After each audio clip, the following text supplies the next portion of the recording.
My vengeful silence helped my stepfather gamble away my mother's life savings. My name is Evelyn. I turned 18 a few months ago, and with that milestone came the realization that my mother, Clara, had spent the last decade creating a perfect, privileged facade on the ruins of my old life. When I was 8, my father, Marcus, lost his job as an engineer during a recession. He wasn't violent, he just struggled. Clara saw it as a personal failure on her part. She told him he was weak and a burden. She divorced him in 6 months flat, took full custody of me, and moved across the country to marry Richard, her wealthy, polished boyfriend. My father, devastated and broken, was left with nothing. Richard, my stepfather, was everything my mother wanted: successful, handsome, and publicly attentive. Privately, he was a viper. He treated me with chilling indifference, performing the role of the loving stepdad only when guests were around. He'd throw passive-aggressive barbs about my clothes or my quiet demeanor. Clara never corrected him. She just needed the perfect image for her friends. I was the inconvenient truth in their picture-perfect life, and they both quietly hated me for it. I recently got a job at a clothing boutique near our house. Since I turned 18, Clara had started charging me exorbitant rent to live in her beautiful home away to assert control. After my first major paycheck from covering extra shifts, I did something rebellious. I spent it all. Not on frivolous things, but on gifts for the few people in my life who were genuinely kind, like my old mentor and my childhood friend. My mom, who expected a hefty contribution to the household fund, pulled me aside one evening. "Evelyn," she purred, holding out her hand. "The gas bill is due, and my manicurist appointment is tomorrow. Hand over the money." I met her eyes. "I don't have it, mother. I spent it." The smile slid off her face. The mask cracked. She spiraled into a furious guttural rage. "You don't care to think of me or Richard. We drive you everywhere. You need to focus on contributing, not wasting money on worthless people. I would give you money when needed. It's terrible to know I can't rely on you. You are so selfish. Evelyn, you are becoming just as worthless as your father." That last insult was the key. It unlocked 10 years of resentment. I just nodded slowly. "I hear you, mother," I said, cold as ice. "I'm absolutely selfish."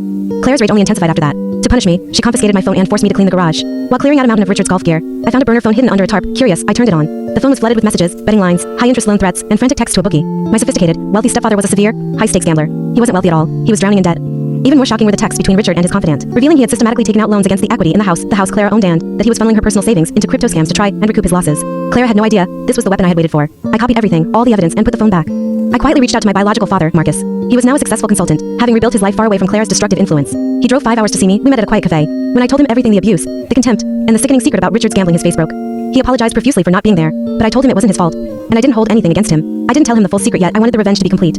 A few weeks later, disaster struck the lounge. Richard's reckless baits on the housing market collapsed spectacularly. The debt collector started calling Clara's main line. Richard, realizing the game was up, took what little cash was left a pathetic note claiming he'd be back when things cooled down, and vanished. Clara's perfect life didn't just crack, it shattered. The bank moved to foreclose. Her house was seized. She lost everything. Clara was manic. She sold her jewelry. She begged friends, and finally, desperate and tearful, she came to my father's small but immaculate apartment, where I was now happily living. She stood on the doorstep, makeup running, wearing clothes that looked too cheap for her standards. "Marcus, please," she wailed, "you have to help me. I have nothing. Richard, that monster, he took everything. Please, for our daughter's sake, lend me the money to save the house, just until I get back on my feet." My father stood tall, his gaze steady. He didn't have to say anything. I stepped forward, blocking his view. "Mother," I said, my voice steady and cold. The first time I hadn't raised my voice to her in years. "I heard you had a little trouble getting things done, and you didn't think to ask me or father for help before everything blew up. You didn't even offer us a proper apology." Her eyes pleaded. "Evelyn, you know I was under stress. I love you." I laughed, a dry, humorless sound. "You love the life Richard paid for. You hated my father when he was struggling, and you hated me for being a mirror of him. Do you remember what you said just a few months ago? When I refused you cash, you called me worthless. I leaned in close. You threw away your second chance 10 years ago when you made my father feel worthless about himself. You taught me the price of failure, mother, and now you're paying it." I took my father's arm. "You need to leave. This worthless father and this selfish daughter are quite busy building a life that doesn't include you." My father gently closed the door. The sound of her frantic, pathetic begging was muffled and then silent. The revenge was complete. I had watched her life collapse, and I hadn't lifted a single finger. It was the most satisfying silence I had ever known.